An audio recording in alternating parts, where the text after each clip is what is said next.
sœurs en Christ, que le Seigneur vous bénisse et qu'il vous comble de sa grâce au nom de Jésus-Christ. Nous voulons avant toute chose, nous tenons à nous excuser pour le mercredi dernier. Nous n'avons pas pu faire de publication parce que nous avons eu un petit problème technique. Et nous nous excusons donc auprès de vous et nous croyons que le Seigneur, par sa grâce, a rétabli les choses et donc nous allons pouvoir continuer, nous allons pouvoir être ensemble. Et donc nous allons rattraper le mercredi prochain le retard. Que Dieu vous bénisse pour votre disponibilité, pour votre compréhension. Et nous allons donc prier, confier ce moment au Seigneur au nom de Jésus. Père, merci, toi qui fais toutes choses. La Bible dit de toi que tu es le maître des temps et des circonstances, Seigneur Dieu des armées. Ce que, Seigneur Dieu, c'est toi ou Dieu qui permet toutes choses, qui rend toutes choses possibles. Nous voulons te dire merci de ce que tu as rendu ce moment possible. Merci, éternel Dieu des armées, d'avoir bien voulu nous associer encore à ton œuvre. Merci Seigneur pour ta grâce. Merci éternel Dieu des armées de bénir ton peuple au travers de nos vies, d'apporter ta parole afin de leur apporter l'éclairage. Éternel Dieu des armées, leur apporter l'instruction et la conduite et la bonne conduite à tenir au nom de Jésus. Merci Seigneur. Amen. Bien-aimés, ce matin, nous allons aborder un thème. Nous allons parler, ce sera une série également, nous allons parler d'un trésor, un véritable trésor. Pourquoi nous allons parler d'un trésor? Parce que bien aimé, il faut que tu saches, nous sommes tous d'accord là-dessus, que tous les hommes, qu'ils soient hommes ou femmes, qu'ils soient blancs ou noirs, aspirent à la richesse et au bien-être. Ça c'est clair. Tout le monde aspire à cela. Et tous les hommes, peu importe leur religion, tout le monde veut accéder au bonheur et au bien-être. Ça, c'est ce qui est clair. Cependant, et pour y parvenir, bien aimé, et pour y parvenir, les hommes se fixent, s'imposent toutes sortes de sacrifices, voire même les plus ignorants. Toutes sortes de sacrifices. Et peu importe la durée de ce semblant de bonheur, même si cela doit nous coûter la vie, même si cela doit durer juste 3 mois, 4 mois, 5 mois, et puis après s'en aller, ce n'est pas important. Tout le monde veut être heureux, tout le monde veut le bonheur, tout le monde veut la sécurité. C'est bon, c'est une bonne chose. Mais combien parmi nous recherchent le véritable bonheur? C'est-à-dire ce trésor-là qui nous procure la paix, qui nous procure la joie, qui nous donne la sécurité. Combien sont ceux qui recherchent le bonheur? C'est-à-dire la crainte de l'Éternel qui, elle, la Bible dit, selon Proverbe 10 et le Proverbe 19, que la crainte de l'Éternel nous mène à la vie et elle augmente les jours de l'homme sur la terre. Alléluia. Ça veut dire qu'en réalité, le véritable, il existe le bonheur pour tous. Et le véritable bonheur, c'est la crainte de Dieu. La crainte de Dieu. Bien-aimé, car, je vais te dire une chose, bien-aimé, qui va te choquer, qui va te surprendre. La plus grande richesse d'un homme sur la terre ne se définit pas par la somme d'argent qu'il a en banque, ne se définit pas non plus par la quantité de biens qu'il possède. Non, ce n'est pas cela la richesse de l'homme. Mais la véritable richesse de l'homme, d'un homme sur terre, c'est la crainte qu'il a pour l'Éternel. C'est cela. Parce que c'est ce seul bien-là, ce seul trésor qui n'est pas périssable. Non seulement il te sera profitable ici-bas, c'est-à-dire dans le siècle-ci, mais il te sera aussi profitable dans le siècle à venir, c'est-à-dire il te conduira à la vie éternelle. C'est le seul bien qui n'est pas périssable. Alléluia.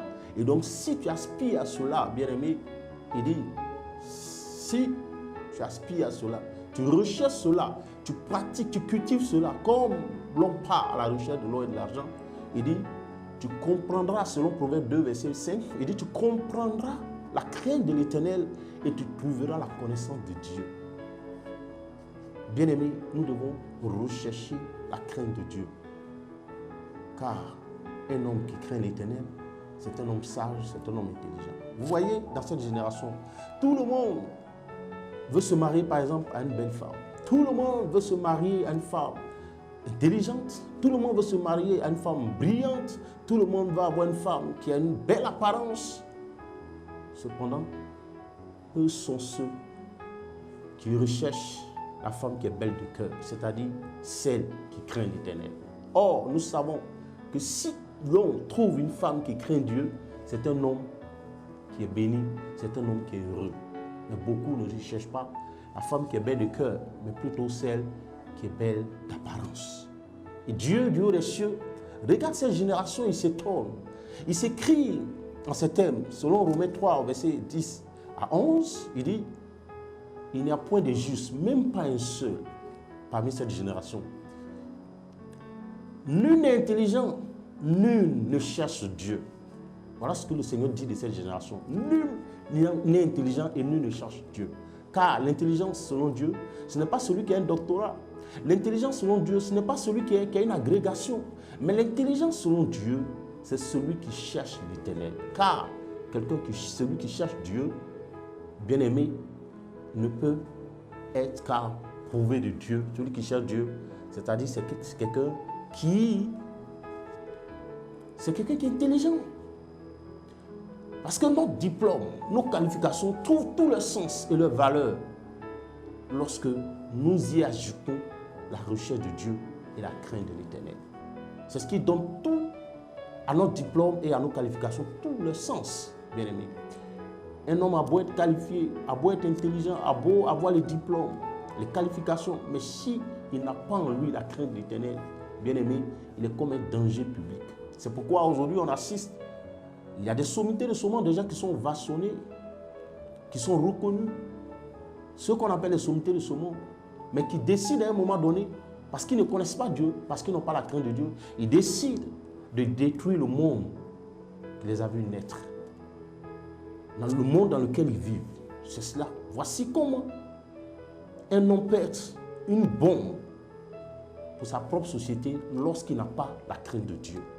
La seule chose qui peut nous sécuriser, la seule chose qui sécurise un homme et qui fait de lui un ami de Dieu, c'est la crainte qu'il a pour Dieu, bien-aimé. Et nous ne voulons pas parler de la crainte en termes de peur, non. Ici, ce n'est pas de cela qu'il s'agit. Ce n'est pas de la peur. On ne parle pas de crainte en termes de peur, mais en termes de respect et en termes d'amour. C'est-à-dire, j'aime l'Éternel et donc je lui dois respect et obéissance. Parce que, bien aimé, écoute-moi bien, on ne respecte pas son père parce qu'il est violent, on ne respecte pas son père parce qu'il est méchant, on ne respecte pas son père parce qu'on a peur de lui, mais on respecte son père parce qu'il est notre père tout simplement. On lui doit donc du respect. L'Éternel est le créateur du ciel et de la terre. Il a ses commandements. Le monde dans lequel nous vivons, les nations sont régies par des lois et elles ont des interdits. Autant les nations ont des lois et des interdits, autant le monde qui a été créé par Dieu est régi par des lois aussi bien spirituelles que physiques. Et l'obéissance donc à ces lois, l'observation de ces lois nous confère l'approbation de Dieu. Imaginez-vous, bien-aimés, quelqu'un qui a tout, qui a l'or, qui a l'argent, qui a tout pouvoir. C'est-à-dire qui est capable de s'acheter le monde entier, qui n'a plus besoin de jeûner pour voyager, pour faire le tour du monde, qui n'a pas besoin de jeûner pour s'acheter des véhicules, qui n'a pas besoin de jeûner pour s'acheter des maisons. Vous savez ce que cela signifie? Mais si un tel homme n'a pas la crainte de Dieu en lui, ben, il devient un danger. Il peut s'acheter toutes les femmes, y compris celles d'autrui, mais qui ne le fait pas à cause du nom de l'Éternel. À cause du Seigneur notre Dieu, qui se dit, qui ne le voit pas, mais pourtant qui se dit qu'il existe un Dieu qui a fait les cieux de la terre et qu'il a des interdits. Et donc, je me dois de les observer. C'est l'exemple de Joseph. On l'a vu. Le cas de Joseph, bien aimé. C'est le cas de Joseph. Il avait tout pouvoir dans la maison de Potiphar. Tout était à ses pieds. Et ce n'est pas lui qui allait vers la femme de Potiphar, mais c'est la femme de Potiphar qui est venue vers lui. Il avait la possibilité, rien ne l'empêchait d'aller avec cette dame. Mais à cause du nom du Seigneur, à cause de la loi du Seigneur, à cause de la loi de son Dieu, et par amour pour son Dieu, Joseph a dit non à cette femme. Alors qu'il en avait la possibilité, il a dit: mon maître m'a donné le pouvoir sur toutes choses, excepté toi, son épouse. Je n'ai pas le droit d'aller avec toi. Imaginez-vous. Aujourd'hui, tous les efforts que nous faisons, c'est à cause du nom du Seigneur. Et vous pensez que Dieu va désapprouver un tel homme? Vous pensez que Dieu va rejeter un tel homme? Quelqu'un qui porte en lui la marque le sceau, c'est-à-dire la crainte de l'Éternel dans son cœur, qui se démarque du péché, qui se démarque du mal à cause du Seigneur.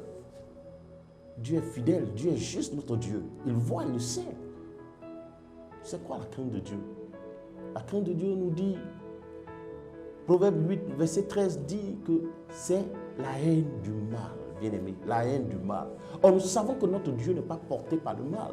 Dieu ne peut jamais pousser un homme à aller casser le foyer de son prochain. Dieu ne peut jamais pousser un homme à commettre le meurtre. Vous comprenez? Et qu'il les a assujettis. Dieu ne peut pas consoler une telle personne. Dieu ne peut jamais pousser un homme à tuer son prochain. Ce n'est pas possible. Dieu ne peut jamais pousser à cela. Dieu n'a aucune part dans le mal.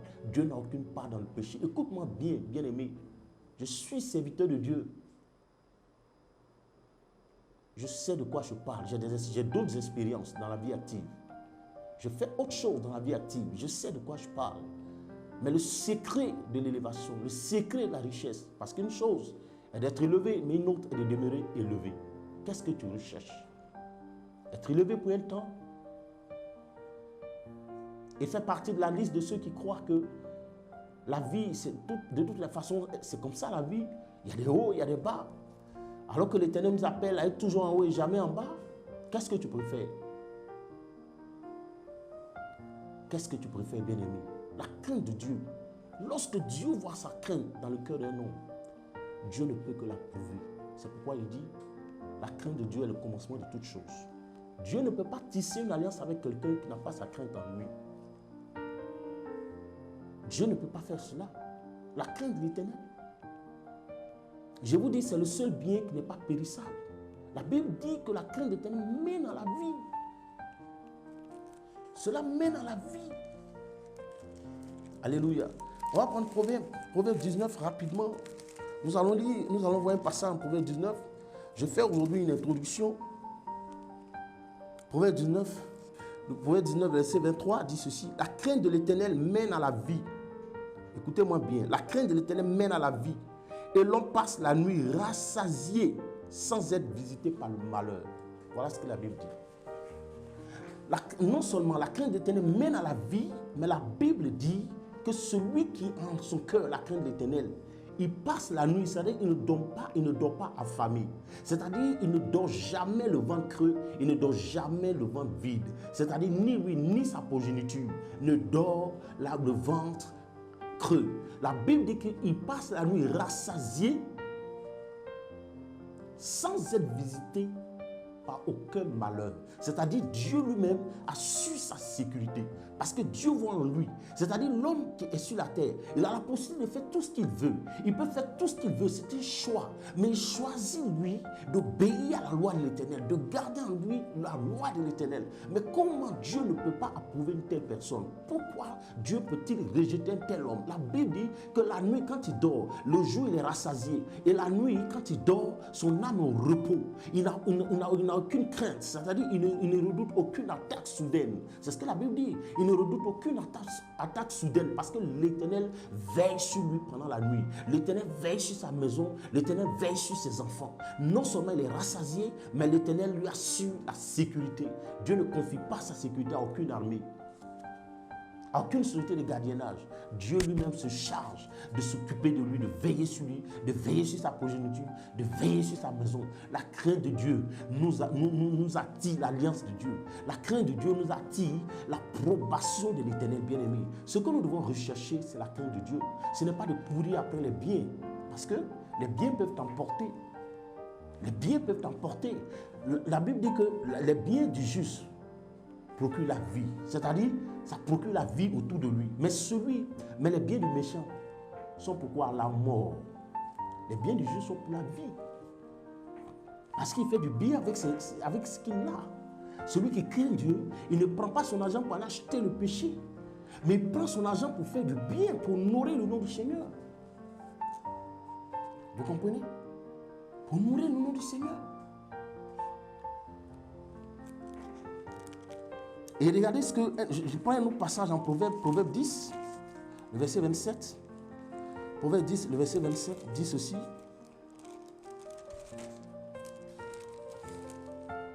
Proverbe 10, le verset 27 nous dit ceci. La crainte de l'Éternel augmente les jours. La crainte de l'Éternel augmente les jours, mais les années des méchants sont abrégées. La crainte de l'Éternel augmente nos jours. Si tu veux vivre longtemps, bien-aimé, crains l'Éternel. Si tu veux vivre longtemps, cultive la crainte de Dieu. Recherche la crainte de Dieu. Parce qu'elle augmentera tes jours. Alléluia. Elle nous procure la sécurité. La crainte de Dieu n'est pas périssable.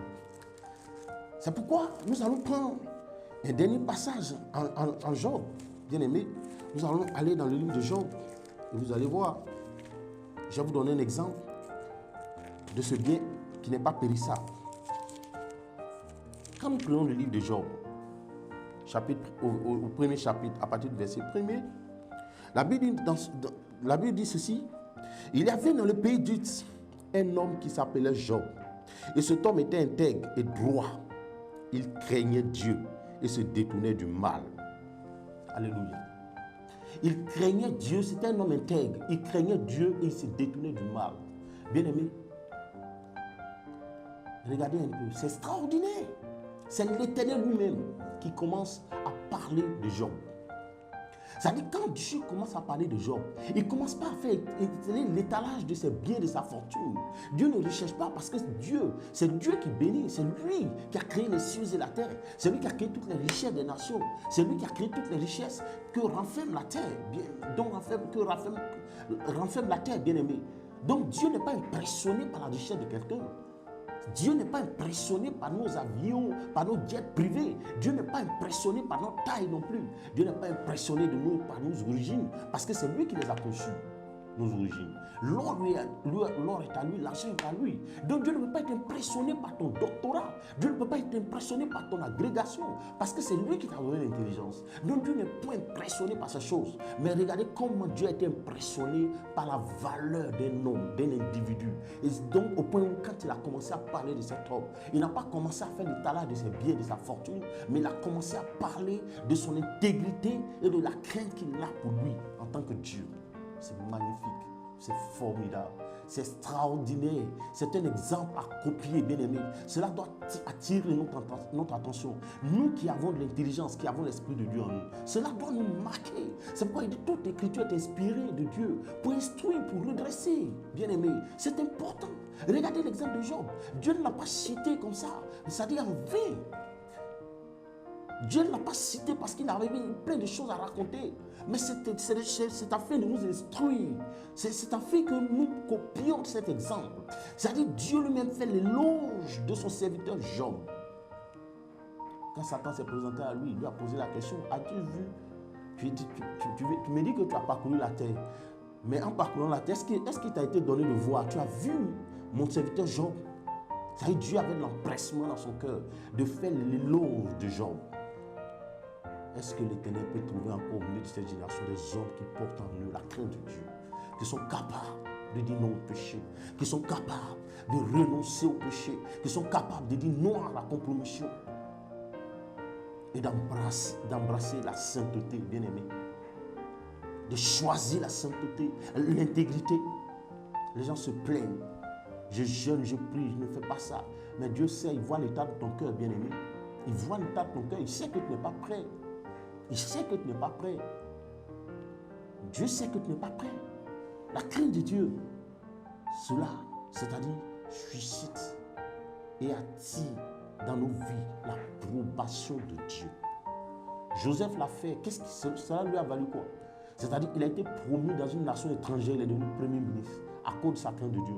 Vous pensez que si Joseph était allé à la femme de Potiphar, Dieu allait l'approuver? Dieu n'allait pas l'approuver.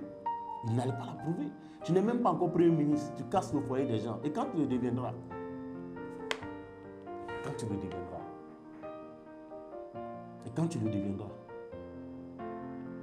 Moi, quand j'étais encore au début quand je commençais à travailler, j'étais confronté à une situation. Alléluia. Je suis allé demander conseil à un serviteur de Dieu. Je n'étais pas encore pasteur en ce moment. Il m'a dit...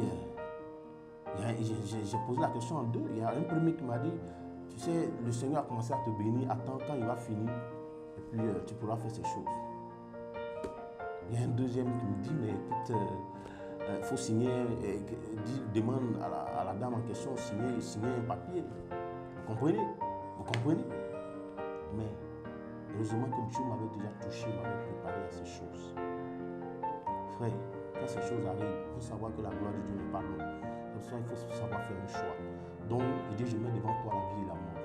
La gloire n'est pas loin, mais toi, tu choisis immédiatement utile. Est-ce qu'on pourrait dire immédiatement utile? Ce n'est pas utile parce que ça conduit à la mort. C'est pourquoi, bien-aimé, choisis la crainte de Dieu. Parce que c'est ce seul bien qui va te donner le repos ici sur la terre et qui va te donner d'avoir accès au royaume des cieux. Aspire à la crainte de Dieu. Recherche la crainte de Dieu. C'est la première partie aujourd'hui. Nous allons revenir. Et donc, je t'exhorte à commencer à prier dans ce sens. Je t'ai donné quelques versets, médite-les. Et mets la main sur le cœur. Je vais prier pour toi. Pour que Dieu mette sa crainte dans ton cœur. Et désormais, ne prie plus sans demander la crainte de Dieu dans ton cœur. Père, je voudrais te bénir, je voudrais te rendre grâce. Je sais que je ne suis pas parfait. Et je sais que je ne vaux rien. Je sais que je ne suis pas un modèle. Car toi seul est digne. Toi seul est saint. Toi seul vaut. Mais Seigneur, j'ai confiance en toi, j'ai confiance en ton esprit. Toi qui m'as enseigné ces choses et qui m'as toujours gardé, je veux encore te faire confiance. Et te prier pour mes frères et sœurs qui m'écoutent en ce moment. Seigneur, touche-les. Éternel Dieu des armées, et qu'ils aspirent à ta crainte. Parce que la crainte de Dieu mène à la vie. Non seulement elle mène à la vie, elle nous conduit à la vie, mais elle augmente les jours de nos vies. La Bible dit que celui qui porte en lui ta crainte, Seigneur, tu assures toi-même sa sécurité. Parce que tu as dit, j'honore celui qui m'honore. Alléluia. Seigneur, merci. Éternel, que ta crainte vienne, au Dieu, dans nos cœurs, au nom de Jésus-Christ. Que ta crainte habite, au Dieu, dans nos cœurs. Et que ta crainte nous garde. Éternel, qu'elle nous apporte la sécurité, au Dieu des armées, au nom de Jésus-Christ. Et qu'elle nous donne de marcher dans l'intégrité, dans la justice, Seigneur Dieu des armées, et dans l'humilité. Seigneur, merci pour cette série qui commence. Merci parce que ta crainte devienne effective en nos cœurs, Père, au nom de Jésus-Christ. Seigneur, sois béni, à toi soit la gloire pour ce premier message. Et que tout l'honneur et que toute la gloire te revienne, au Dieu, au nom de Jésus. Nous avons prié. Amen.